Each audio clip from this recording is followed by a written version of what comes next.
Akkam jirtan daawwattoota kun sa'aatii kanatti simbira kan gahu qophii keenya caati. Qophii keenya caatiin istiidiyootti keessummaa affeerannee kallattiidhaan marii kan waliin taasifnu as istiidiyoo Finfinneetti kan argamnu. Har'a immoo waa'ee warraaqsa diinagdee Oromoo irratti xiyyeeffannaa waggoottan darban keessaa waa'een kanaa yoo dubbatamu hedduun keessan dhageettaniirtu. Maalirra gahee maaltu isa mudate ka'edhu immoo waliin dubbachuudhaaf as istiidiyootti keessummaa tokko affeeradheera. Keessummaan kiyya namoota waa'ee warraaqsa diinagdee sirriitti beekanii fi keessatti hirmaannaa taasisaa turan akkasumas immoo yeroo ammaa warshaa keenya biivireejii hojii gaggeessaadha. Pirezidaantii baankii Siinqeetii isaa waliin turtii taasifnaa obbo Nuwaay Magarsaa jedhamu. Haga xumuratti nu waliin turtii taasisa. Baga nagaan dhuftan. Ayyeegaa waa'een warraaqsa diinagdee Oromoo ka'u waggoota 5 tokko lakkaa'ee jira. Waa'ee kana namni miidiyaanis kallattii garagaraan dhagahuun erga eegalame. Warraaqsi diinagdee sun immoo osuma heddu gidduutti laafaa yeroo tokko as ga'e namoonni baay'ee yeroo san si'aaniiru. Bu'uurri isaa akkamitti kaa'ame warraaqsa diinagdee gaafa warraaqsa jedhamu namni yeroo baay'ee siyaasaan beeka. Diinagdee warraaqsuun kun maali? Maalirraa ka'amee warraaqsa diinagdee Oromootti seenuun barbaachise yeroo san jalqaba gaaf ka'amu? Galatooma carraa kana akka waa'ee ajandaa waggaa 5 baranaa kaasan sana irratti duubatti deebinee yaadannee haasofnu nu affeeruu keessaniif galata guddaa galchuun barbaada. Maali warraaqsi diinagdee Oromoo? Maaliif warraaqsa kana Oromoo qofaaf goone hin danda'amaa hoo jennee ilaalle xinnoo waggaa 5 duubatti deebi'uu barbaachisaa jechaadha. Waggaa 5 baranaatii fi waggaa 5 dura akka uummata Oromootitti akka jiraata biyya kanaatitti miirri keenya maal fakkaata? Akkamitti yaadnaa turre? Rakkina maaliitu ture? Yoo jennee yaadne waa bal'aa kaasuu hin dandeenya jechaadha. So dargaggeenyi keenya waggaa san warraaqsa biyya kana keessatti karaa siyaasaa adeemsisaa ture waggaa laallu ka'umsi isaa maali? Maaltu hir'ata yoo jennee yaadne Oromoon diinagdee biyya kana keessa waggaa dheeraadhaaf jaarraa tokko oliif hin turre jechaadha. Yoo tures immoo bakkeen inni ture inuma beekamaa jechaadha. Baadiyyaadha, qotee bulaadha, horsiifatee bulaadha, loonii fi qotiinsa kanaan wal qabatee jira jechaadha. Dargaggoonni keenyallee barataniitis keessa hojiin biyyi keenya uumuu dandeechu yeroo sanitti maaltu jira? Dargaggeenyi yuunivarsiitiidhaa bahaa jiru, duuba ammoo mana barumsaatti dhufaa jiru maal fakkaata? Akkamitti kana jijjiiruun danda'ama waan jedhu waggaa kaasnee ilaallu warraaqsi wayii hin barbaachisa. Warraaqsi tokko bichaa miti. Uummata biratti sooshaal riivolushiniin hin jira, teekinooloojiin hin jira, ikoonomiin hin jira, siyaasni hin jira, baay'eetu jira jechaadha. Amma hannu haasa'aa jirru warraaqsa diinagdeeti jechaadha. Maaliif kana kaasne yoo jenne Oromoon lafa qaba, Oromoon qabeenya qaba, Oromoon bakkeen inni biyya kana keessatti qabatee jiru bakka istiraateejikiidha. Gabaatti hiikuudhaan waa'ee diinagdee haasofne baay'ee bakka gabaatti hiiqatti jira. Akkamitti kana diinagdee kana walitti hiinetoo waan bakka amma addunyaan fi biyyi keenya taphachaa jiru kanatti akka Oromoon taphatu gochuu dandeenya waan jedhu yaada guddaatu namoota guguddaadhaan ka'ee anis warra waggaa san yaada kana keessa hirmaachaa ture keessa tokko jechaadha. Yeroo warraaqsa diinagdee ka'u kun dhufaatiin isaa isin keessa beekta waan ta'eef sirriitti gama mootummaatiin inisheetiiviin tureera. Namni baay'een immoo waan kana lakki haaluma siyaasaa san jiru namootuma yoo san jirantu jalqabsiisee isaanuma wajjin laafaa yoo laafelleedha. Abba yoo namni tokko waan tokko jalqabsiise tokko dhiisee waan biraa jalqabsiisu jiraadha. Ka'umsi isaa akkam ture? Yaadota san fiduu keessatti gahee namoonni taphataa turan keessaa nama tokko waan taataniif. Yes, dhugaa. Ani gatamuu fudhadhu boodas bal'inaan kaasnaa wanni gatameen jiru warra waggaa san warri siyaasaa keessa jira, beektonni siyaasaa keenya keessa jiranii maaliif riivolushiniin siyaasatu waan jiruuf jechaadha waggaa san. Waan ajandaa biyya kana keessatti hanoofaa ture warra guguddaa waggaa san yaada biyya kana qaban warra guguddaatu keessa jira jechaadha. Diinagdeen tokko akkamitti sammuu dargaggoo Oromoo kana sammuu qotee bulaa keenya sammuu horsiifatee bulaa keenya waan qabu san waan gurguramutti jijjiiruu dandeenyadha. Noot waa biizinasii wayii kaampaanii tokko dhaabnee jireenya uummata Oromoo jijjiirra jechuu miti yaadni isa bara. Akkamitti akka inni kaka'umsa san waa commercialize gochuu biizinasiitti jijjiiruu waan qotu ta'uu danda'a bara. Anuma nyaatu san waan bara dhufu nyaadhu nagaa jechuurra akkamitti commercialitti jijjiiruu dandeenya kan. Namoonni immoo revolutionii kana qeeqa maal jedhu revolution jechuun waan tokko waan ture yookiin seera yookiin hojimaata ta'e tokko dhiisanii waan haaraan bakka guutuutti ceesisuu jecha cees bakka yaada amma yaada hojimaata amma jiru kanarra hanan biraatitti ceesisuu jechuu miti. Yaanni hoggaa san jiru diinagdee naannoo keenya naannoo Oromiyaa yoo fudhanne waa baay'ee harkaa qabna especially waan uumamaa ta'e kana natural ta'e kana waa baay'ee harkaa qabna akkamitti kana ofuma danda'a nama fakkeenya waan qotamu yoo fudhatte waanuma maatii keetiif si ga'u gochuudha moo gabaatti ceesisuutu wayya. Oromoon kana dura hanuma ofii ga'u godhachaa ture bakkeen isaa kenname bakke kanaa miti bakke isaa barbaadu isaa maluu miti akkamitti ceesisnaan revolutioniin kana. So kaka'umsa hoggaa san kaasne saniin amma eessa jirra hoo jenne waa ragaa qabatamaa waa baay'eetu jijjiirame dheetan amana akka nama tokkotti akka dhalataa Oromoo tokkotti akka nama raashinaalii tokkotti waa baay'ee jijjiirree revolutioniin halkan tokkoon hin dhufu hoggaa dheeraarra fudhata. Abidda qabsiisne gaafa sana. Abiddi sun diinagdee qofaa miti siyaasaafis fayyada dheetan amanaan.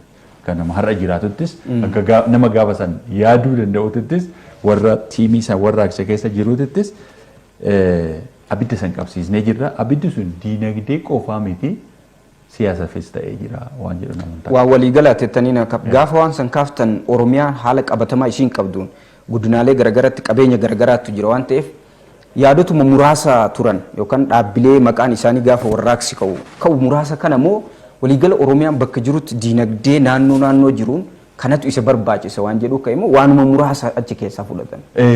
Kanatu isa barbaachisaadha. Yaada kun yaada bareeda kaasee dhugaa dubbachuudhaaf sirumaayyuu godinadhaan addaan hirreetti yeroo sanatti yeddu galeessa kanatti maaltu godhamuu danda'a? Dhiyaatti maal gochuu dandeenya? Karaa lixaa kanatti maal gochuu dandeenya? Booranatti gujiitti maal gochuu dandeenya? Wanni Oromoon biizinasiidhaan diinagdee keessa hin jirre maali? Wanni nu hir'atu maali? Wanni jijjiiruu dandeenyu maali? Jennee yaada guddaatu ka'e jechaadha. Yaadonni suni akka yaadamanitti amma daddaffii keessayyuu Oromoon eeggachaa turetti deeme moo hin deemne? Maaliif kaasuu dandeenya haasa'uu dandeenya jechaadha. Waa baay'ee barbaachisa. Keessayyuu hoggaa waa'ee diinagdeetii fi waa'ee biizinasii haasofnu maallaqni barbaachisaadha.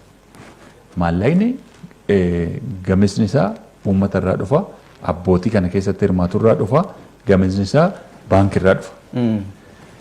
Bakka kam dhaabbannee jirra amma waan jennu sana odoo fakkeenya mootummaa kaasnee mootummaa yaada guddaa san qaba tureeyyuu ammam qaba yoo jenne limited inni ofuma isaatii muraasa jechuudha. Waan barbaadamu san al tokkoon fuunee yaadara ture jechuudha. Fakkeenyaaf guddinaalee hunda hirmaachisuun kaampaanii guddinaalee hundatti dhaabuun sun yaadaman malee qabatamaan akka fakkeenyaaf dhaabbilee maqaan dhahamuu kan akka odaa baasu yookiin immoo keenyaa bivree jennu kanatti godinaaf kennameera wanni bahe wanni lafa qabatuu danda'u. Akka hoggas jenne sanitti hin deemne malee amma godina keessatti wanni dhaabbatee jira. Amma Oro Fresh namni baay'een waan keessayyuu yeddugala gabaa yeddugalaa kanarratti waan amma sun sirriitti dhagaannatti fakkaatu garuu piroojeektii guddaadha. Maal goone? Qotee bulaan keenya fi horsiisee bulaan keessayyuu qotee bulaan oomishtoonni kana yuuniyoonni adda addaa kuduraa fi muduraa kana oomisha. Gabaan isaanii maal fakkaata? Akkamitti gabaa yeddu galeessaa kana walitti hidhannee hoggaa laallu waa guddaatu hojjetame baay'ee. Amma Harargee jettamu asiin karaa bahaa kana jettamu karaa kibbaa kana jettamu karaa dhiyaate jettamu gabaa kanatti akka Finfinneetti aksesii argatan hojii guddaatu hojjetamaa jira. Kuni amma qotee bulaa keenya kanuma bee commercialize jechaan diinagdee akka biizinasiidha yaadu gochuudha jechaan yaada bar. Ulfaadha. Biizinasa qofaa. Bal'inaan kaafna hin mari'annaa. Mee gidduutti yaadni kun nuu jabeessadhee waa yaadee fi yaada hawaasaati. Xiqqoo giddu galeessa kanarraa warra achi fagaatanii yaadan jiran kuni waa'ee warraaqsa diinagdee gaafa dur maal akka yaadanii fi amma immoo maal akka jedhan yoo daawwanne bal'inaan mari'achuulleef nuu tola waan jedhan baalee baharraa yaada namoota argannee jira. Mee maal jedhu jiraattonni naannoo san jira waa'ee warraaqsa diinagdee Oromoo daawwannee walitti deebina. Dinagdeen ijaaramanii kan jedhan kaayoon kanaan dura kaa'amee ture baay'ee jira. Maqaa dhageenyee turre sheeriillee kabitellee jira jedhanii wanni sunneen gara dalagaa maasseennee waan jedhu kaayoon jiru Oromoon ijaaramuun dinagdeen ijaaramuun Itoophiyaan akka ijaaramuutu Itoophiyaa utubee namni qabee jirullee Oromooma dinagdeen Oromoo sirriitti ijaaramuu qaba waan jedhame sun hin dhageenye malee qilleensa irratti eessa akka jiruu fi eessa akka seenillee beenu quballee hin qabnu mee haalli dursaa dalagaa jijjiirame waan jedhu namni warra Oromoo ta'an hundinuu warraaqsa dinagdee Oromoo kanarraa fayyadamaa ta'an inni abdii guutuun hamilee horannee eegaa ture keessattuu Odaa Gadaa Keenya Biveriyyoo waliin wal qabatee kun hunda isaa gaafa dhageenyu bu'uurri waa hundaa siyaasa jibbinsaa kanarraa gara dinagdeetti galla inni abdii guutuudhaan yeroo itti seennutti guutumaan guututti wanni kun sadarkaa godina keenyatti illee abjuu ta'ee hafee jechuudha. Dargaggoonni hedduun kan kanaan dura karaa cufan dhimma kanarratti karaa qabataniiti dinagdee keessa galanii dinagdeedhaan gabbatu sabni Oromollee dinagdeedhaan hin caamamee abdiin itti kaawwaratame sun bu'uuraan kallattiinis ta'e alkallattiinis sadarkaa godina kanatti illee wanni irraa fayyadamaa ta'anii sadarkaa dargaggootti illee jiraattonni illee irraa fayyadaman kan hin jirre ta'uudha. Jalqaba irratti haala abdachiisaa siyaasa biyyaa fi dinagdee biyya kana in tasgabbeessa.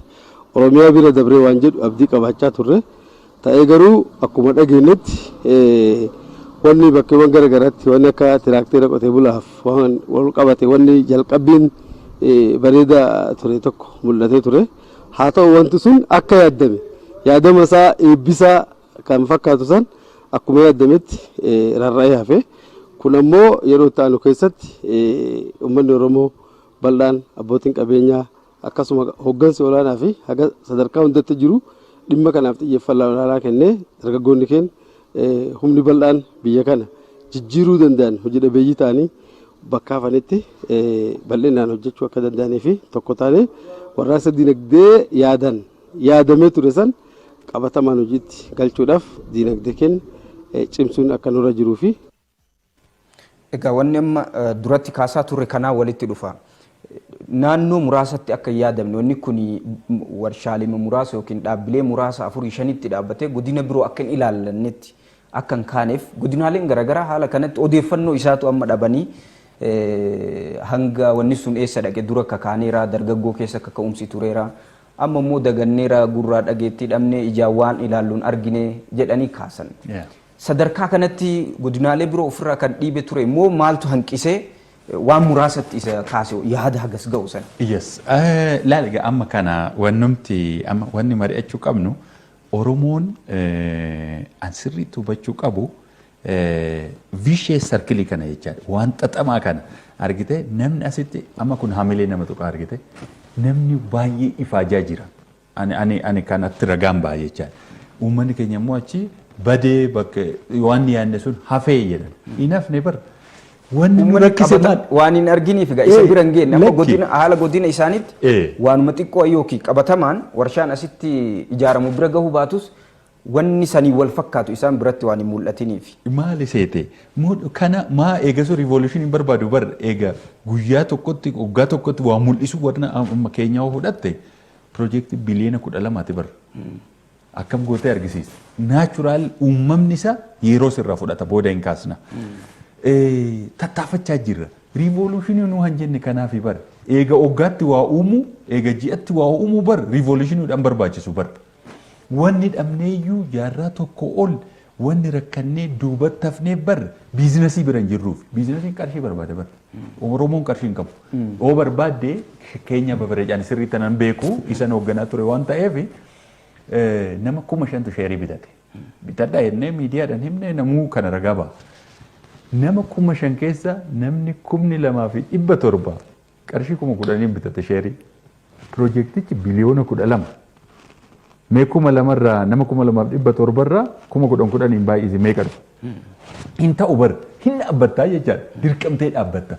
Amma Keenya agricultural machinery ani karaa Arsii Baalee bakka hundatti maashinii waa'ee isaa wanni kaasaniif amma qonnaan bultoota baay'ee bira haga danda'ame godinaalee hunda galee jira maashinni sun. Kana caalaa gochuu qabna moo hin qabnu? Kana caalaa gochuu qabna yoo bar.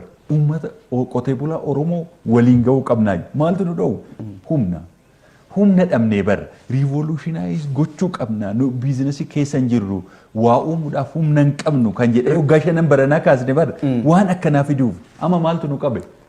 Humna nu qaba. Yoo akkas ta'e wanni kun revolutionii ta'e jennee yaaduu dandeenya ree? Karaarra jirra. waa baay'ee. Rivolushinichi hin uumamne jechuudha. Waasitti immoo hoggaa shanan baranaa ani biizinasii keessa hin dhufe hoggaa shanan baranaa mootummaa naannoo Oromiyaatti dhaabbilee misoomaa jedhamee kan waamaman intarpiraayizii 9tu jira. Isaan humna hin qaban baay'een isaanii. Har'a meeqa jira hoo jette hoggaa shanan kana keessatti 28 jira. Kun rivolushini miti. Kapitaala guguddaadha bara wanni nama sitti haasa'u kun. Suni rivolushini jechuu dandeenya because dhaabbileen sun turaniiru yookiin itti hoogganuu dadhabame yeroo baay'ee waa'ee dhaabbilee misoomaa yoo ka'u hoogganuu dadhabuu mul'ata. Beekuu, xiyyeeffachuu, hordofuu dhabuu malee dhaabbileen sun turaniiru garuu feelka ta'anidha. Indoon fakkeenya kufaatiiti iyyuu isaan. Lakki feeli maal isheete sagalsiin lakka obee sagalii oo barbaadeessa keessa amma Oromiyaa Construction Corporation yoo fudhatte bara intarpiraayizii 4 sagalan san keessa 4tu walitti makameen bara. Hin xinneessine yoo barbaade han dur jiran san han ammatti dabalaman warraaqsi mootummaa naannoo Oromiyaa jalatti abbaa taayitaa dhaabbileewwan misoomaa Oromiyaa jalatti irra dhaabbata 27-28 jira. Han dhufaa jiran immoo jiru. Waajjira pirezidaantii keessatti amma itti dabalamuudha hojjetamaa jiran. Oromoodha kana bichaa gaa'e kana rivolushiniin ataasoftoo jette amma dhuguma anis nan fudhadha san. Amma namni hawaasni yoonni kaasu sadarkatti gadi bu'ee aanan tokko sadarkama qabutti waa sochoosuu. Godinni Baalee Bahaa warri kumatu kun waan achi jiru riisoorsi achi jirutti hooggansa achi jiru yookiin qaamoleen achi jiru sadarkama gubbaa sochoosanitti sochoosuu qabanidha. Hawaasni kakaasaa jiru. Yoo biizinasii jette amma fakkeenyaaf harargee waan ati kaaseef haa fudhannu. Maali yaadne achitti kuduraaf muduraa kana guddisuun hin danda'amu. Gabaa caatii guddisuun hin danda'ama. Waan naannoo sanitti hojjetamuu danda'u shawaa kana yoo fudhatte immoo zayita fa'aa, qamadii fa'aa, daakuu fa'aa gochuun hin danda'ama. Mitire kun warshaa fa'aa aannan fa'aa gochuun hin danda'amu. Warshaan barbaadu kun teekinooloojiin barbaadu hundi isaaniitu jechaa kaapitaala barbaade moo kaapitaala barbaadu. Kapitaala barbaada bara. Nu humna namaa si barbaada bara. Uummanni akkana ga'u kun kaapitaala waan kana sochoosu. Kun horee walumaan laallame. Akkanuma walumaan laallame mootummaan naannoo Oromiyaatu. Moo inni hoogganamin amma hagas qabeenyi fakkeenyaaf isin keenya biivireejitti guyyaa tokkotti biiliyoona tokko tuqaa lama guurtan.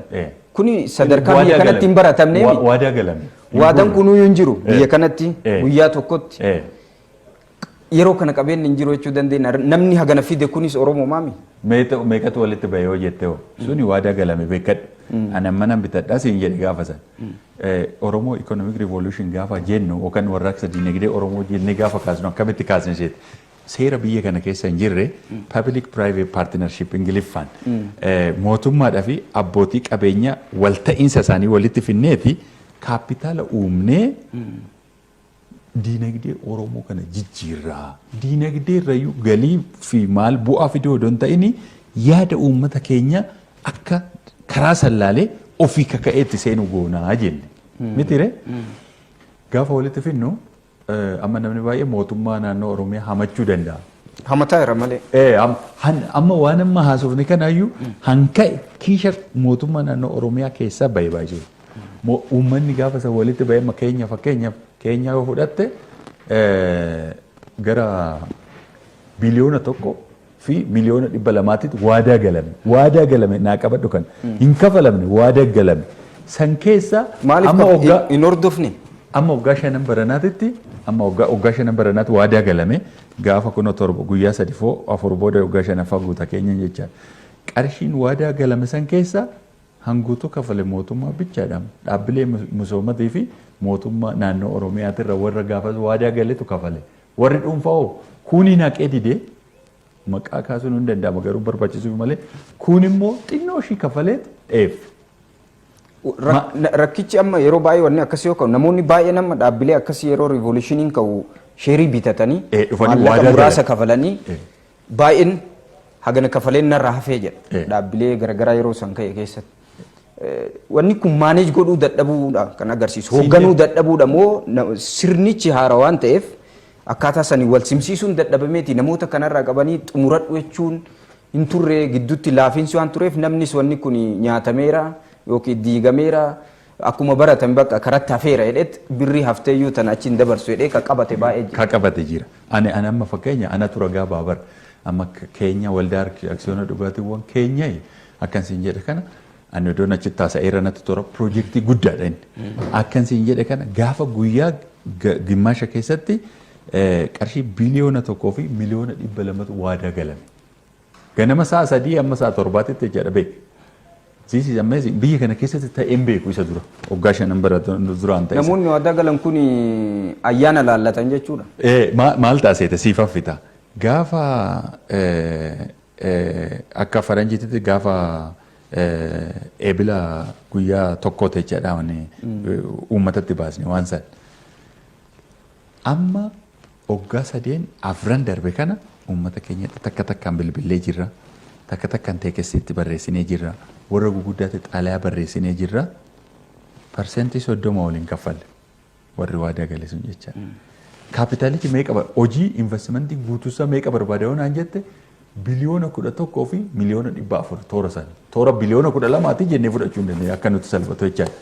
Kanaayi amma riivoluushinii yaada hoggaasa walitti finnee kaasne san eenyu waadaa ofii ganee yoo jette anaaf waan ragaa ba'uuf waan dhugaa dubbadhuuf waan barreeffamaan jiruuf warra dhuunfaa gaafa isa waadaa galee uummata keenyatti miiran hime santu nu dheeffeen jedha. Amma riivolushinichi yoo ka'u waan yaada mallaqa qofaa miti. Tokko riivolushinichi yaada hawaasaa aadaa uummanni Oromoo dinagdee keessaa dhiibameedhanii riivolushiniin dhufe. Kanaaf immoo ilaalchi isaa jijjiiruu gaafa. Birrii baasuu, aksiyoona bituu aadaan sun hin jiru. Waan haaraa itti fiddan. Waan haaraa kan hagam barsiiftaniirtu uummanni kun birriin qabu yookiin siistama beeku yookiin sirna beekuun dura riivolushiniin aadaa irratti gaggeeffameera. Aadaa waa qusatu, aadaa waa kennu, aadaa gareen hojjetu irratti hojjetameera. Maali seete amma wanni ati kaaste kun as keessatti amma bu'aa guddaa qaba jedhee tana amanaan. Maaliif jennaan amma warra waan achi dhageenya sana nageechee yoo jiraatte odoo eegduu karaa irratti hafee jedhe. Namni baay'een. Amma kuni negatiiv enerjii qaba argite namni asii uummata keenya waadaa galleessan dhumaan ga'uu qabna jenneet halkan guyyaa tattaafachaa jirra baay'een keenya. Mitiire ani akkasitti anu kabajamoo pirezidaanti Shimallis halkan guyyaa kana duuba hojjechaa jira baay'ee. Amazing nama odoo itti gaafatamummaa sun hundi duuba jiru piroojeektii takka takka duuba deemee hordofu bara. Maaliif yaada bu'aa buusne ta'u uummanni akka bu'aa sanii kiisha guuttatu qofaafi miti bara. Jenereeshinii jaarraa tokko oliif biizinasa keessan turre uummanni keenya waa'ee koomershaalaayizii keessan seenne akkam goonee galchinaan hardhallee jira jechaadha yaadni sun hardhallee kuni gooneet argisiisu kuni yaadatti argisiisu amma ooroo fireeshii yoo fudhatte amma ooroo fireeshii asitti timaatimiidhaa fi corqaa tolchinee gabaatti gurgurra. Uummanni keenya gabaa fuuldura banneefiti gabaatti argisiisna gabaa guddaa kanarratti akka dhiyeeffatu goona akka immoo asiif achi jalaa hin mamancaane nama hordofu biiroo dhaabnee maddiidhaan itti tolchinee jirra achii qabee asitti akka gurguratu bakka qotee bulaan keenyatti dogoggoru san hordofee hiikee fi har'aoo kan asitti gurgurachuu isaa beeke boru duubatti deebi'eet dhaqee waa oomisha irra caalaa bal'isee jecha gaafa as gabaa Finfinnee kana gabaa Adaamaa gabaa naannawa Finfinnee kana mo'ate biyya keessattis hin babal'isnaaf gaafa kana caalaa immoo kwaalitii oomishe naannawa keenyaan akka baha Afrikaa kanatti baasnaa biyya Arabaa kanatti ceesisnaa Awuroopaatti ceesisuu hin danda'amaa jecha. Ulfaadha.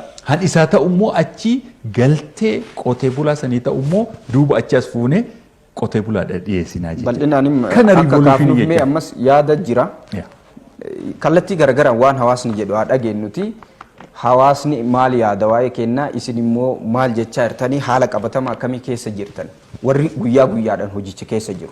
Qabatamaan immoo hawaasni ala taa'u isinirraa fagoo jiru akkamitti isin ibsa kennuus beekuu qabda waan ta'eef mee yaada jiraattota kana daawwannetti walitti adeemnu.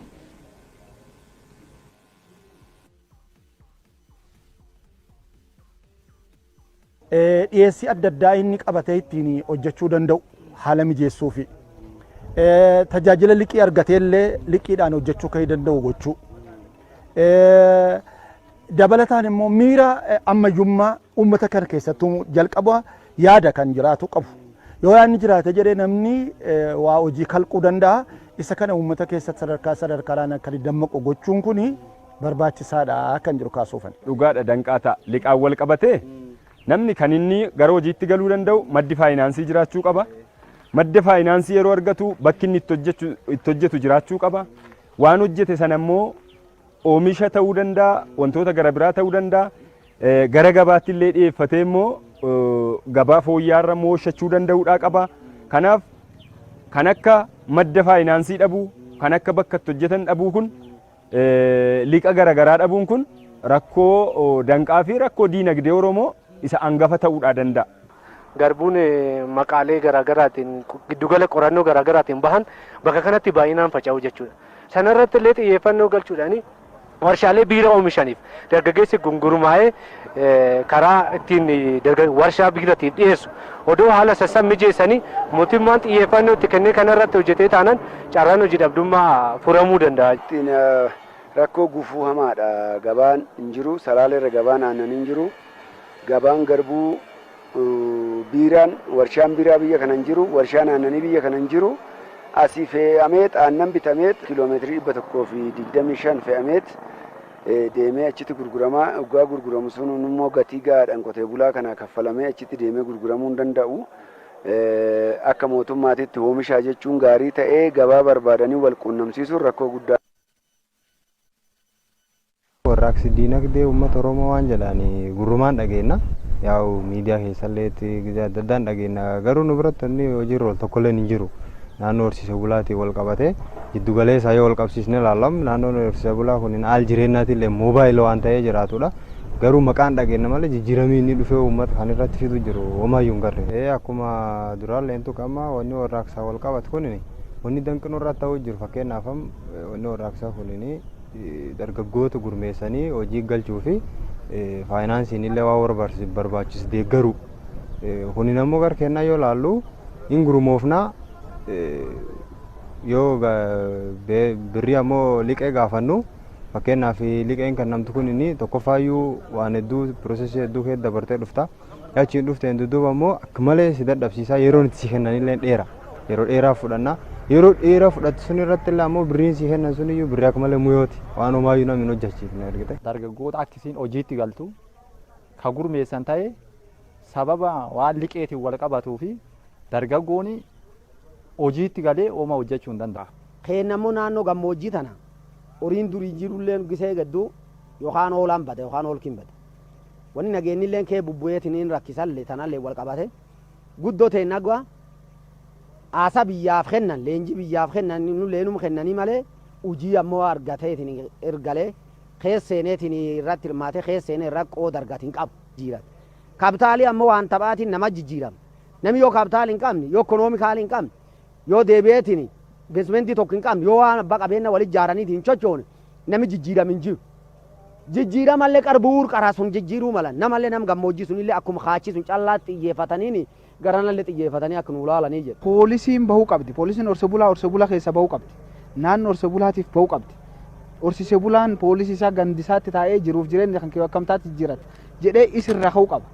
Kalaquuf poolisii sun kalaquuf jijjiiram sun uummata sun fiduuf man isaa dhufanii gaafatanii akkam ta'uu malta akkam buluu jirta akkam ooluu jirta akkam yoo bulta akkam yoo oolti fayyaduu danda'a jedhanii ogeessaaf ogummaa qabaniif beekumsaaf dandeettii qabanii utubanii jijjiiram isaa fakkeenyaaf loon xiqqeessanii gar qonnaa jijjiiramuu yoo barbaachisaa taate rooba waaqaatiif naannoo gammoojjiillee wal qabatee ilaalanii ogummaa wanti deeggaramte wanti ammoo gar tarsiimootiin dhufte tarsiimoon dhufamte waan kan wal simsiisa deemanii. Egaa turtii taasisaa kan jiru qophii kenna caatiin dhimma warraaqsa diinagdee Oromoo irratti keessummaan kenna immoo obbo Nuwaay Magarsaa jedhamu warshaa keenya biivireejii hoogganu akkasumas immoo pirezidaantii baankii Siinqeetii waa'ee warraaqsaa nama sirriitti beekan waa'ee jalqabarraa keessa turanii waan amma jiraattonni godina Bunnoo Beddellee akkasumas immoo Shawaa Kaabaa kana Booranaa kallattii garaagaraa irraa walitti finne uummanni Oromoo wanni reefu jennu san godinaan amma haala qabatamaa isatti barbaada namni. Warraaqsi asitti eegalame kuni Boorana waan jiru akka Booranatti beellada achi jiru san amma hongeen mudatee Booranatti miidhaan gahe jedhama. Salaalee yoo deemne yeroo baay'ee immoo aannan gabayaa dhabaa waa'ee garbuus kaasaa jiran immoo warshaa keenyaa kana wal qabatee waan boodallee kaasuu qabnu gara baankii Siinqeetillee yoo ilaalle waa'ee dargaggoonni kana wal qabata. Mee waan duraa sana jalaa xumurruuti.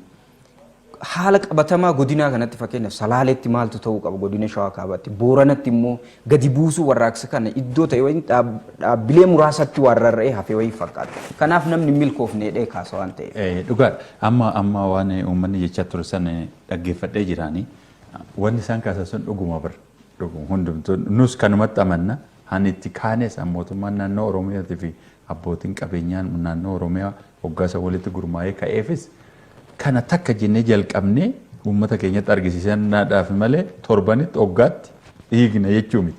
Waan waggaa 150 waggaa 100 ol ture kana waggaa 5tti waggaa 10tti waan hiiktu miti. Suuta kanaanuu gurra uummataa barbaada, hubannaa uummataa barbaada, qophii uummataa barbaada, qophaa'uu waan sanii akka fayyadutti of qopheessuu barbaada, hirmaachuu barbaada, deeggaruu barbaada.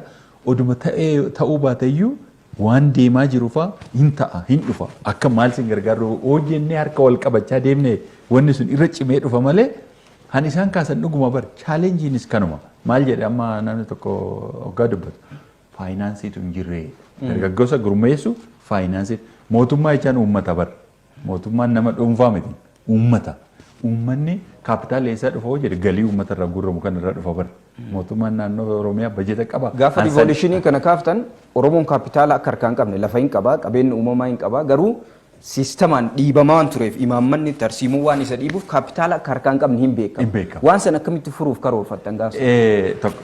Duratti kaasee jira kana waa lama walitti finnaa jenna. Amma bakkee tokko bakkee investimentiin ciccimaa ta'eetoo bu'aa hin qabne abbootiin qabeenyaa dhuunfaa bu'aa ari'aa oolan kun hin seenan beekamaadhaan hin seenan isaan. Mootummaan immoo nan seenee yoo jedhe bakka baay'eetti mootummaan biizinasii keessa seenee yeroo baay'ee milkaa'u. Kanaaf jara san lamaa walitti neeti. Maaliif wanni sun akkas ta'uuf? Yaa maaneejmentiin hin jira, hordoftiin hin jira, kaapasitii bulchuu hin jira, humna beekumsa san sun hin jira.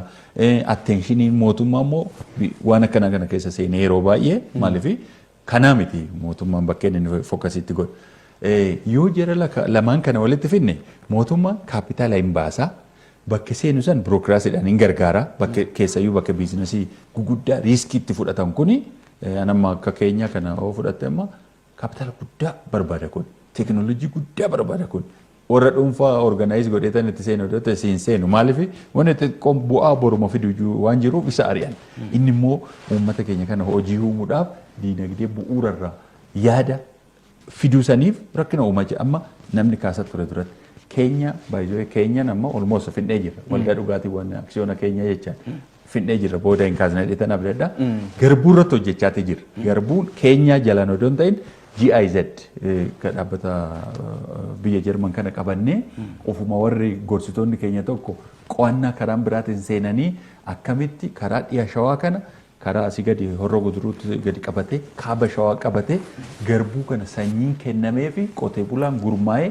akkamitti oomishee ofumaa immoo waa tolfatee karaa warshaa biqilaa asallaa ta'uu danda'a ofii hedduutti dhaabbachuu danda'a akkamitti keenyan baay'ee guddaa waan ta'eef jecha baay'ee guddaa akkamitti achitti dhiyeessee isarra bu'aa argata. Dura gatii kennamee akkamitti oofuu dandeenyaan qo'annaan qotamaatii jira jecha jijjiirama inni fiduu danda'u laali. Tokkoffaa dargaggoota keenya gurmeessinee oomisha achii ba'u san akka isaan gurguraniin goona galii isaanii asii hin goona achuma akka sheerii keessaa bitataniin goona maaneejmentiin isaa barachaa dhufanii teekinooloojii barachaa dhufanii baha Afrikaa kanatti distribiit gurguruu dandeenya akkatti wal qabatu tuni garuu takkittiidha. Tanuma lafaan gahachuudha waan dadhabaa turre garuu laali. Maaliif humnatu hin jirre beekumsatu hin jirre. Lafaa ganaa jalqabaa jirra bara karaa baay'ee akkasuma. Keenyaan kaampaanii guddaa yoo jennu kaampaaniiwwan xixiqqaa nama wantoonni akka odaa baasee dhaabbileen biroo muraasni jechuudha xixiqqaan baay'ee uumame inisheetiivii yeroo san jiru namoota baay'ee sheerii gurguraa ture. Kan amma namni irraa bite hundi dhabamee jira odeeffannoo qabnu baay'een kaaniiru baay'een namarraa waan guuranii maqaa riivooluushinii saniin wanni sunuyyuu maanee to'atamuu qaba ture isin jalatti dallawatanii namoonni baay'een hawaasa baay'ee kan mufachiisan jiru waan ta'eef amma Oromoon dhaabbilee lama odaa baasu yookiin gadaa baasa dhaabee dhaabbilee lamaan kana jiraachisuu dadhabee silaa akkanaa kumaatama horatu osoo qabu yeroo kana keessatti komiin hawaasa bira jiru kana dhaabbileen sun hin laafne akka eeganitti Oromoo keessatti babal'atanii dhaabbileen akkasii 5-6 uumaman ka jedhamee eegamu jarri sun warra sadarkaa uummata kumachiisurra jira waan ta'eef hedduun isaanii hojii keessan jiran amma gadaa baasii yoo fudhanne baay'een isaanii hojii keessan akka hin jirre odeeffannoon qaba odaa baasii illee olaalle akka yeroo san karoorfame karra 5 irratti raabsaa boba'aa godhameedhamee har'a hin jiru wanni sun waan ta'eef kun hawaasa keessa jira akka nama waan san bu'uurarraa beekutti kuni uummata komachiisuu hin danda'u. Komachiisuu hin danda'a. Wal gargaar amma waa'ee odaa baasii odaa integrated jennee waa baay'ee of jalaa qaba waan ta'eef jechaadha.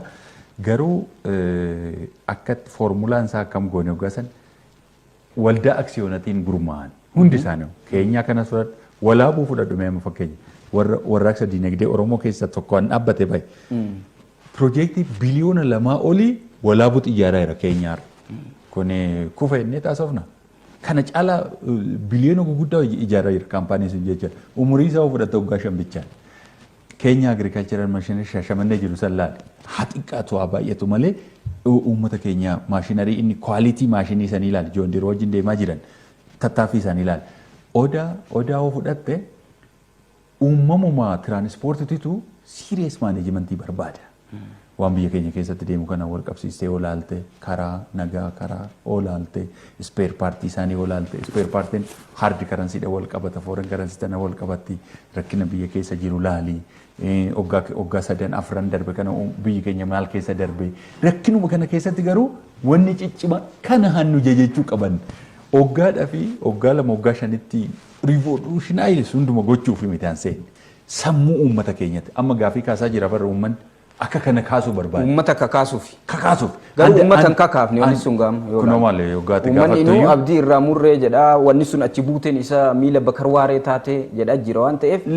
Itti horremoo abdii kutachi. Dhugaa miti gaa maaliif seete kaampaanii 9 mootummaan naannoo Oromiyaa oggaa 5 baranaa qabu sani 28 hin geenye hoo jenne steepii baay'ee deemneen jedhan.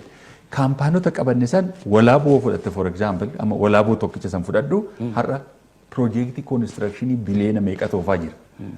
Keenya dhaayisatti ijaara bar keenya piroojeektii biliyoona 2 almost biliyoona 2 fudhate keenya ijaara walaabuutu ijaaraa jira. Walaabuun hagas ga'e garuu uf jalatti kabiraa uumeera riivoluushinii saniin dhaabbileen fakkeenyummaa isa godhatanii jiran bahaniiru wayi. Ilame yoo wanti kun muraasa ta'e namoonni muraasni qofti uummata bal'aa waan hin hammatin wayii akka hin taaneef hawaasni kaasa. Bal'inaan nuun hammanne akka yaanne sanitti gaafa riivoluushin jedhamu xiqqaa jiraan Oromoo bakka jiru akka tattaafatu akka godhu.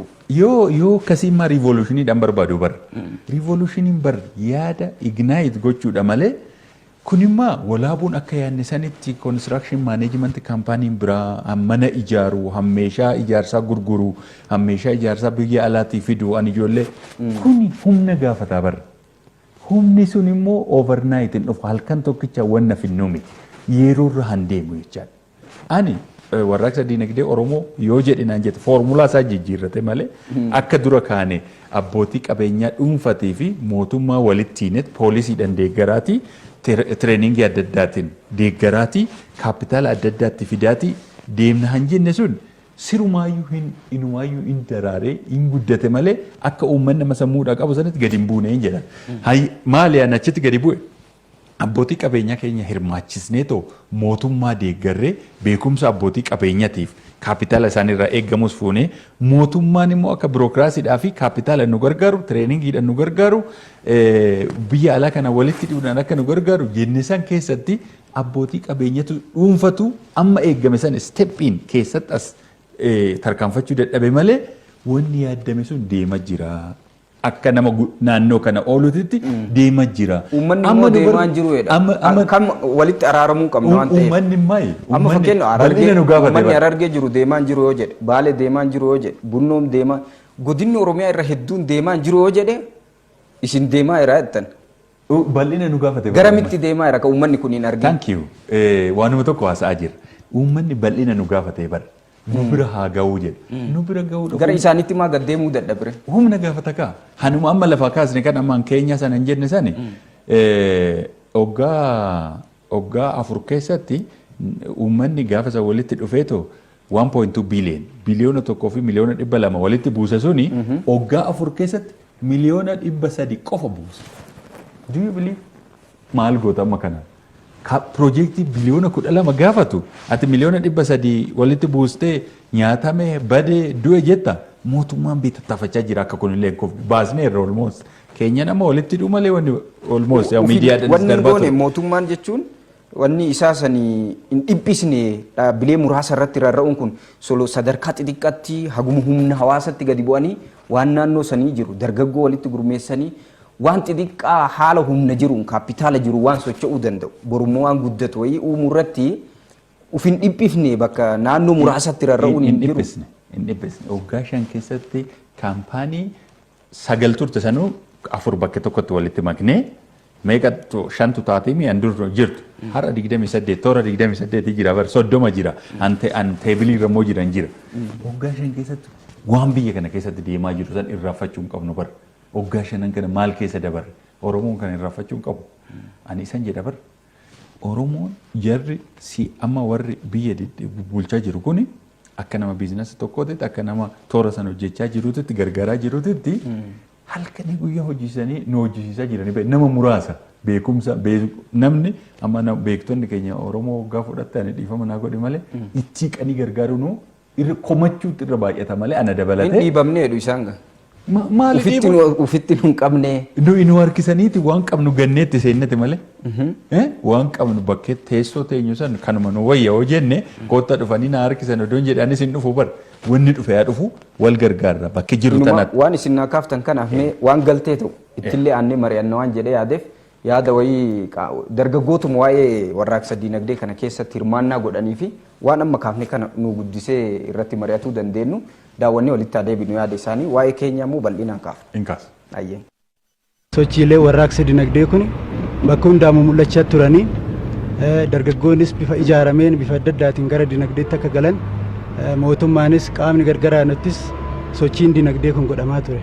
Haa ta'u malee sochiin diinagdee kun hanga yaadame deemuu hin dandeenye. Mootummaanis akka mootummaatti wantoonni yeroo sana kaka'umsa ta'ee dhimma warraaqsa diinagdee kanarratti dhaabbate baay'eensaa akka jechaatti malee dhuguma lafarratti osoo hin hojjetamiin hafe. Bishaan mataa yaa jette Oromoon gaafa mammaaktu mootummaa jechuun qaamni biyya bulchu tokko daandii han agarsiisu kallattii han qabsiisu mootummaadha.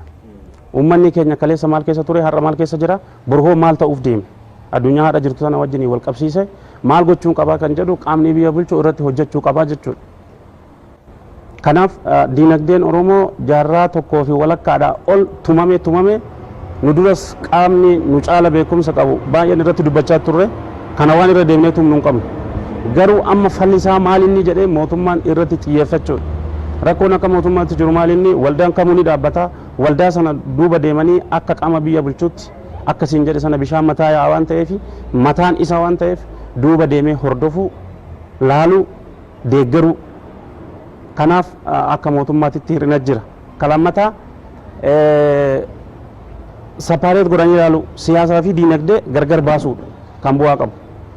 Yeroo baay'ee waldaan xixiqqoon kara jalaa jiran ijoollee yuunivarsiitii irraa ba'anii kolleejjii garaagaraatti irraa ba'anii IMX mataasaa naannootti hojjetanii geessanii gara siyaasaa wajjiniin walitti hidhuudha. Qaamnumti warraaqsa diinagdee kana gaggeessu siyaasa irraa sapaareet gochuudha. Wanni guddaan irratti hojjetamuu danda'u dargaggeessa baratee ala jiru kana gara hojiitti galchuuf biyya tana jijjiiruudhaaf dhalootaaf waan gaarii gumaachanii lafa kaanii darbuudhaaf dursa diinagdee fi siyaasa gargar baasuun dirqama. Namoota wal hubachuu danda'u yaada kana finnee jalqabne. Qaamni nu ijaare qaama kamiyyuu miti. Akka Oromootti maal gochuu qabna ka jedhuun ijaaramne. Gaafa ijaaramnu mee eenyutu isaan ijaare akka hin jennee fi qaama hunda foorumii diinagdee qopheessine. Foorumii diinagdee sanarratti gaafa qopheessinu piroojeektii akkaataatti dargaggoonni kun hojiitti dhufuu danda'an akkaataatti Oromoon magaalaa keessatti jiruu isaa akkamitti jijjiirachuu akka danda'u akkamitti hubannoo argachuu akka danda'u godinaaleefis akkasuma foorumiin diinagdee haga aanaa haga gandaatti gadi buusuu dandeenya jennee karoora guddaa qabannee jalqabne. Gaafa sana egaa akkaataa hubannaa hin beeknu namni qaamni hafee hin jiru qaamni mootummaas qaamni mormaas hunduu hirmaateera. Garuu haalli hubannaa nama keenya akkuma ammatti jette kana eenyutu ijaaree akkamitti dhufee ka jedhudha. Kana keessaa hubannoo godhannee dinagdee fi siyaasa walirraa adda baasuu qabna. Namni keenya hedduun siyaasan gaafa milkaa'e akkuma manallee kennitee fi lafas kennitee fi mallaqas kennitee fi waa hunda itti ol galchituutti ilaala. Kun immoo dogoggora. Siyaasni kallattii ittiin daabboo nyaannu yoo nu mijeesse malee daabboo afaan nun kaa'u. Kana wallaaluu hin qabnu jechuudha. Dinagdeen utubaa siyaasaati. Qaama mari'atu wajjin hin mari'atanii siyaasni yoo qajeelee daandii kan qabatu ta'e namni karaa diinagdeetti deebi'uullee danda'a. Siyaasa kana erga qajeelchanii awarenessii uummata keenyaaf uumanii dargaggeessa ijaaruu dargaggeessi illee of ijaaruu kan ofii ijaaranis haa ta'u kan ofiin of ijaare duuba deemanii deeggaruu waan inni gaafate sirreessuu. Xiyyeeffannoon miidiyaatis garuma siyaasaa ta'e.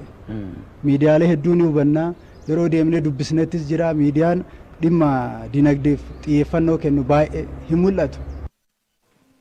Waan duratti isin naa kaaftan kana dargaggoonni kun namoota tattaaffii godhan yaalaa turanii waan baay'ee qorannaa garagaras taasisanii akkasumas ufillee immoo dhaabbilee garagaraa hundeessanii warra lafa'aa turanii warree fukaafnisanii walitti hidhuu barbaadeeti. Hayyoonni baay'een as dhiyaatanii mootummaa gargaaruu mootummaan immoo hayyoota ofitti qabu waan ijaaramu hunda immoo ija siyaasan laaluu kun mootummaa ijaare kaan ebaluutu ijaare jedhanii wal dhiibuun kun siyaasa fi diinagdeen yookiin warraaqsi diinagdee kun adda bahuu qabanii jedhan. Dhugama siyaasa warraaqsa diinagdee kan adda baasuun hin danda'ama tokko turanii gaafa hundeessitan irraa kaase. Yes, kun gaafii baay'ee jaalatamaa fi gaafii guddaa dhugaa dubbachuudhaaf. Siyaasaa fi diinagdee adda baasuun barbaachisaadha. Maaliif? Siyaasnis piroofeshinii isaatti naa bulu ofii adeemu. Diinagdeenis warra diinagdee geggeessuun deemuu wayyaa jedhan. Okay, kana lamaantu ta'oo jenne waggaa dheeraa amma abbootiin qabeenyaa dhuunfaa dhufee ofii deemutti eeguudha yookaan immoo kaapitaala mootummaa saniin waa hojjechuudha miti. Amma dhugaa dubbachuudhaaf mootummaa maal godhe? Kaampaanii amma ammaatti taasifne san hundumaa sheer kaampaaniidhaan isaan dhaabe. Waldaa aksiyoonati. Waldaa aksiyoonaa jettee dhaabnan koomershaal koodiidhaan bulaa jechaadha. Mitire koomershaal koodiin seera biyyoolessaati, seera federaalaati, seera saniin bulta. Purely abbootiin beekumsa biizinasii qabu haa bulchuu jechaadha barkun.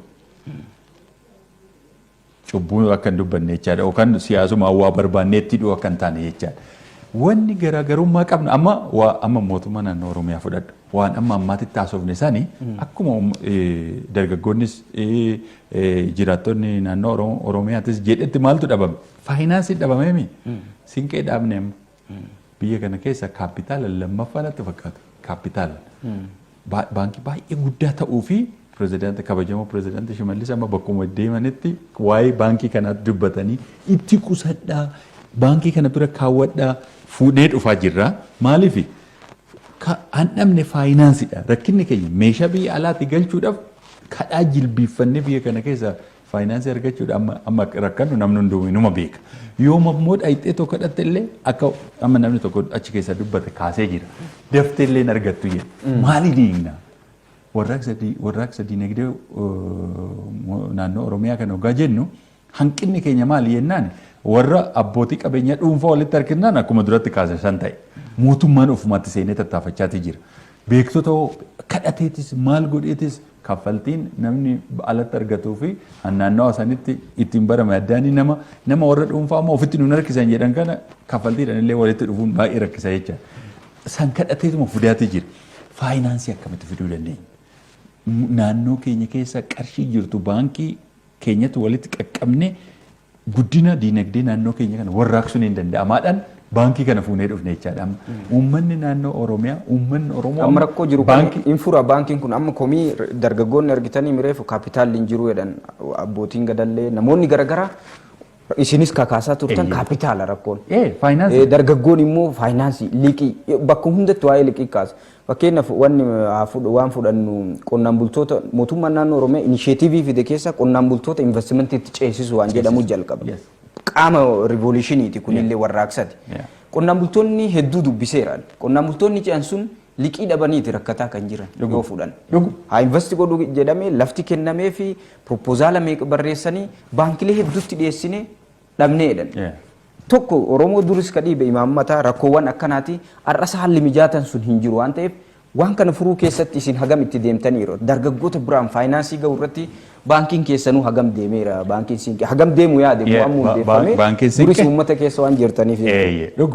Dhuguma waan bareeda kun amma akka duratti maalan jedhe ogaa dubbii kaasu mootummaan uummataami mootummaan uummataa bira yoo uummanni kee jabaataa ta'e yoo uummanni kee si dhaggeeffate yoo uummanni kee waan irraa eeggamu sii godhe mootummaan jabaata yoo asii fachi harkistee jabaatan hin jiru jecha baankiin hoo maal baankiin ofii qarshiin qabu bara baankiin uummata yoo uummanni kun dargaggoon Oromoo kun hubatee too yoo baankii kana bira godhadhe boru isa deebisee naa kenna. Baankii jecha maali intermediation dabar nama qarshii xinnoo keessaa qabu irraa fuunee bira goone nama qarshii baay'ee barbaadu kennuu jecha bitanii gurguruu jecha dabar qarshii.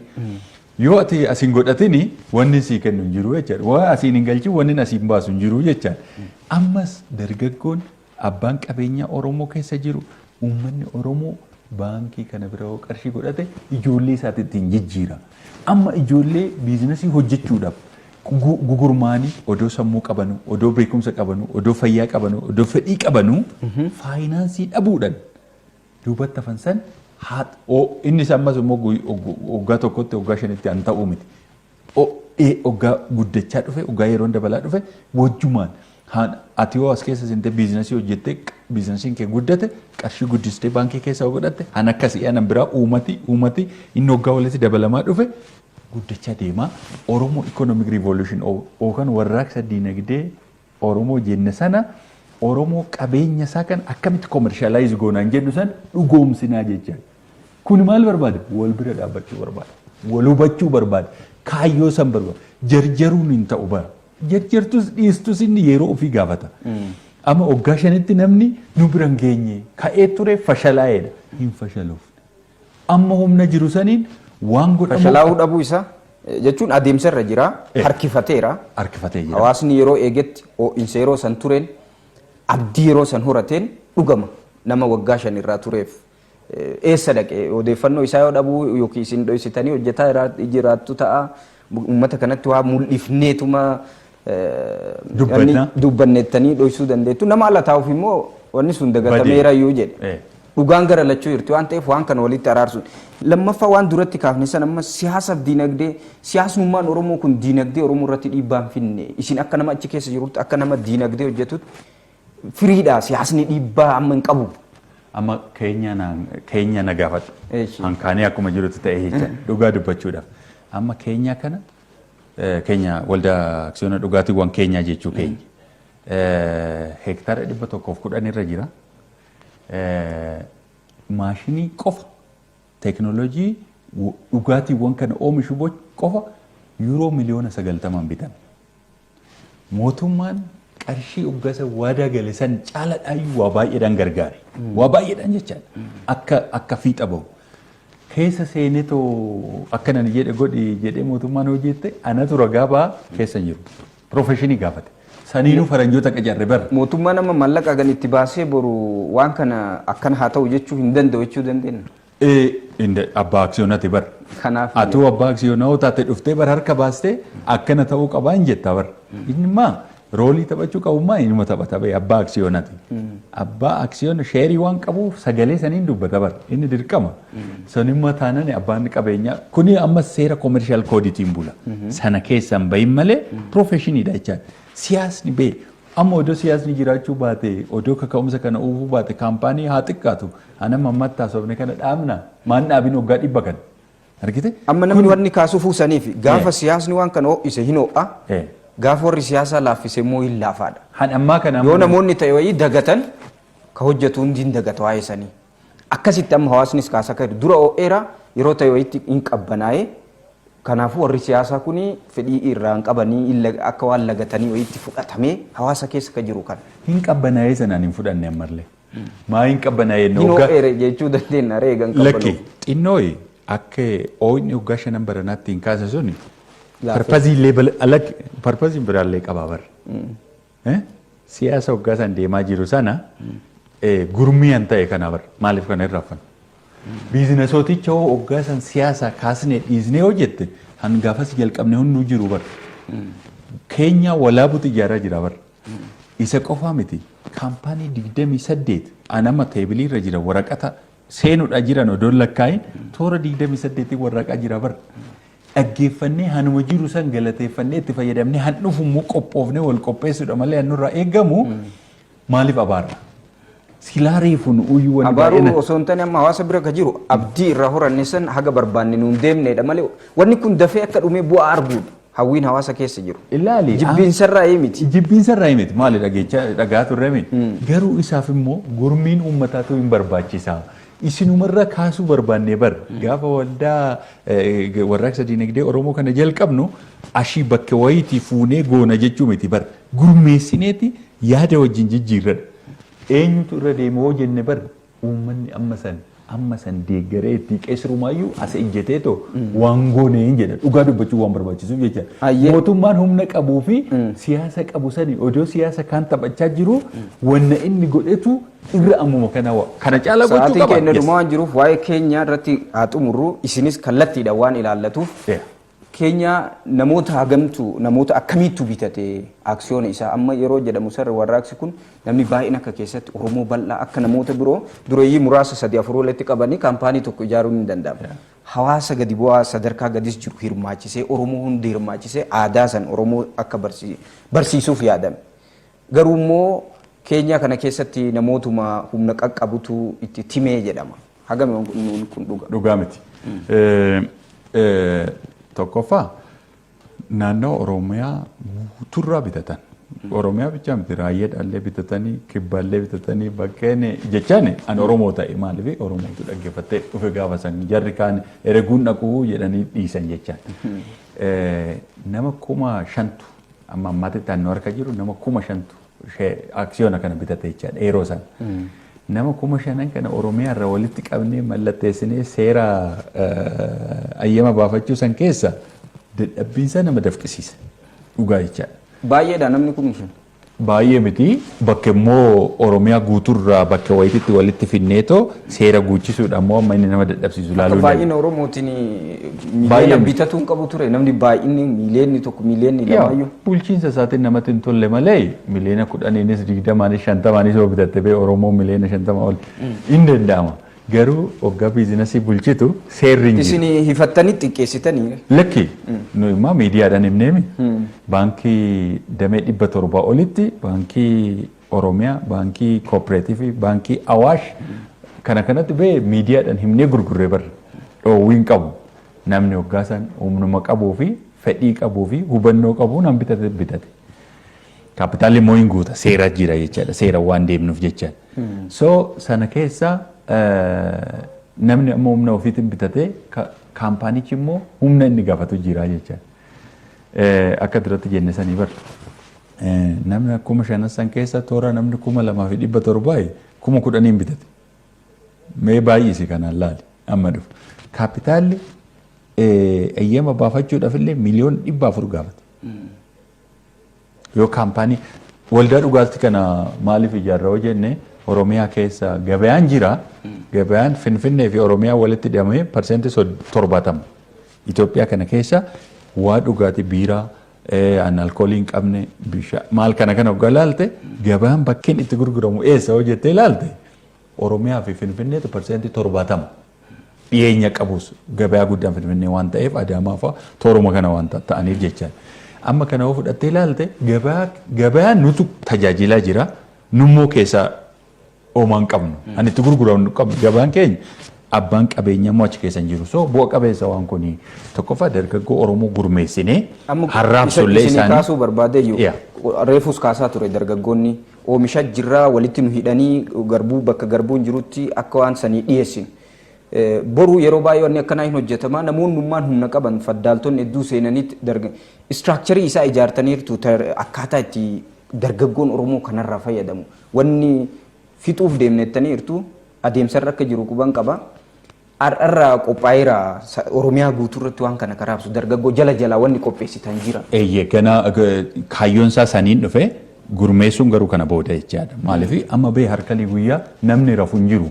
Nu miidiyaatti dubbanneen beeknu amma maalirra jirtaa sana doo kaaste mana injiinarootaa manni 7 ijaaramee jira. Boolli bishaanii tokkichi isaa liitira 100 kenne. Liitira 100 kenne sekenditti liitira 100 kenne boolla 2 qoforree irra dallaa kiiloo 7 ijaarree jirra. Siivil woorkii gara biliyoona 1 kan ta'u bakka maashiniin sun irra qubatu jechaadha. Maashiniin sun baay'ee guddaadha. Haasoftee keessa deemtaan hin finne miliyoona 90 yuuroo biyya Jarmanii addunyaarra tokkoffaa kan ta'e teekinooloojii kanaan Kroonas kan jedhamu tarnikii bitate. Miliyoona 90 isaaf kafalamee jira jechaadha. Advaansiin isaanii kaffaltiin dura kafalameefii jira. Oomishatti galanii jiru jechaadha. Mana miliyoona 400 biyya Dubaayitti ijaaramee konteenarii dura 50 galee kalee 16 galee 24 yeroo tokko galee almost manneen 10 miliyoona 400 saayitii irratti galanii jiranii lafa biyyee gurraacha san kaasanii meetir kiubii 400 bakka sanii citee baay'ee jechaan wanni lafa jala ijaarramee awwaallame an kanatti injiinarootatu kana sirriitti beeka kana asiin geenyee jira jechaan amma uummanni as annu gaafatu achirratti wanni guddaan sirumaa maali tokko nyaatanidha nyaatame keenyadha kaapitaala keenya nyaatanii fixanidha lammata immoo badeedha badeen suni maaliif tokko hin tureedha gara malee maal akkuma duratti gaafachaa turan waggaa lamatti maa ba'uu dideedha baa dhuguma odoo lafa keenya ilaallee baa jennee odoo ilaallee waa xiqqoo sii kaasuun barbaada kanarratti fakkeenyaaf gabaabsatti sa'aatii kennas xumurame nuun jechaa waan jiraniif gorsaa qacaruudhaaf dookumentii tolfachuu qabda gorsaan sun itti seenee lafa teenyatti warra teekinooloojistoota warra jarmantu industirii kana keessa waggaa 50 ol warra turetu qo'ata jechaadha. Bu'a qabeessa ta'uu waan qabuuf jechaadha. Qo'annaan sun maal hoonaan jette amma commercial technical feasibility study an jedhamu jira. Waa'ee lafa jala maal an jedhamu bishaan maal an jedhamu jira. Dhiibban inni naannoo san irratti dhiibba gameessaa fi badaa ta'e maal fiduu danda'an qo'atame jira. Eenyu teekinooloojii kana dhiyeessaan jedhu iyyuu addunyaarra qo'annaan godhame jira jechaadha. Egaa kana goon immoo wanna caarataa ittiin baasnu san caalbaaseen ittiin bahu dookumentii tolfachuu qabdu. Yeroon kennu waan xumuramee fakkanaa goonu. Gabaabsati abdii uummanni Oromoo isinirraa qaba kaampaanii guddaadha. Yoom Oromoo waan lallaafaa kan obaasu eegaltu? Yoo baay'ate waggaadhaati. Waadaadha. Waadaadha hojjetamaa jira bari. Gaarraa rabbi umrii yoo nu kenne deebinee hordofnee waan waadaa galtan kana uummata biraan gahuudhaaf nu akka miidiyaatti waan isinirra geettanis uummata keenya biraan gahuudhaaf warraaqsi diinagdee Oromoo kun sadarkaa kanarra jira. Wanni keenya biivireejitti baaftan hin nyaatamne hojii irra ka'e waa xiqqoon dubbannure maal jedhasiit uummanni tuni waan barbaachisuu taateef nyaatame warri jedhu sun amma dhaggeeffattoonni keenya uummanni Oromoo Oromiffaan haasa'aa jirra nu dhaggeeffachaa jirra. Turee sanii odoo lakkoofnee amma na fudhachuun dirqama isaati. Addunyaarra waan kana binnee walitti hidhuudhaaf jecha beekumsa barbaachisa, teekinooloojii barbaachisa, kaapitaala barbaachisa, faayinaansii tolchuu barbaachisa jechaadha. Amma qarshii guddaa parsentii 75 baankirraa argannee finnee jira. Kafalameeyyuu baankirraa lakkoofsa isaan dubbachuun barbaadu. Yaa waan biyya keessa jiru waan beeknuuf jecha. Kanarra uummanni keenya keessayyuu abbootiin qabeenya keenyaan beekuu barbaachisu kaapitaala nuti kennitan sanis bittaadhaaf hojii kana oolchine hojiidhaan adeemsisaan jettanii nuti kennitan parsentii 5 sanis deebisnee isinii galchine bu'aadhayyuu waanuma qarshii nu bira taasisan baankii keessa gaggalagalchuudhaan gara miliyoona 90 buusnee baasii keenya dandeenye keenya asiin geenye kaapitaala isaanii tuttuquu dhiisitu jechaadha. Kanaaf yoo wal bira dhaabbanne haasa'uu dhiisuu jechuun hin hojjenne jechuu miti. Yoo wal bira dhaabbanne kana caalaa hojjechuun hin danda'ama waan hojjetnee wal jajjabeessatti deemus irra Oromoo laga ceesisaa jedha. Ulfaadha. Ayyee turtii bareedaa waliin taasifne warraaqsi diinagdee Oromoo gaa hawaasni hedduun waan itti gungumaa ture haga tokko waa ibsinee fi jirra hidheetiin yaada. Yeroo biroos immoo bal'inaan waan irra gahee sadarkaa inni irra jiruu fi kana caalaa immoo hawaasni Oromoo akkaataa hawwisaniin akka bu'aa irraa buufatuuf nus akka miidiyaatti isinis akka nama quuqamaa tokkotti hojii kana bal'inaan waliin kan hojjennu ta'a. Obbo Nuwaay Magarsaa jedhamu hojii gaggeessaa warshaa dhugaatii keenya fi akkasumas pirezidaantii baankii Siinqeeti dargaggoota biroo waan jiru kana siinfurra jedhanii jiru liqiidhaan wal qabate. Egaa isaa waliin caa kennan turtii taasifnee as istiidiyoo Finfinneetti maqaa daawwattoota keenyatiin hedduun isin galateeffadha. Galatoomaa. Kabajamtoota daawwattoota Oromiyaa Broadcasting Network qophiin caa kennu warraaqsa diinagdee Oromoo irratti xiyyeeffannee taasifne kana fakkaataa waan nu daawwattaniif galata qabdu torban qophii birootiin dhimma biroo irratti xiyyeeffannee walitti kan deebinu ta'a yeroo gaarii qabaadha.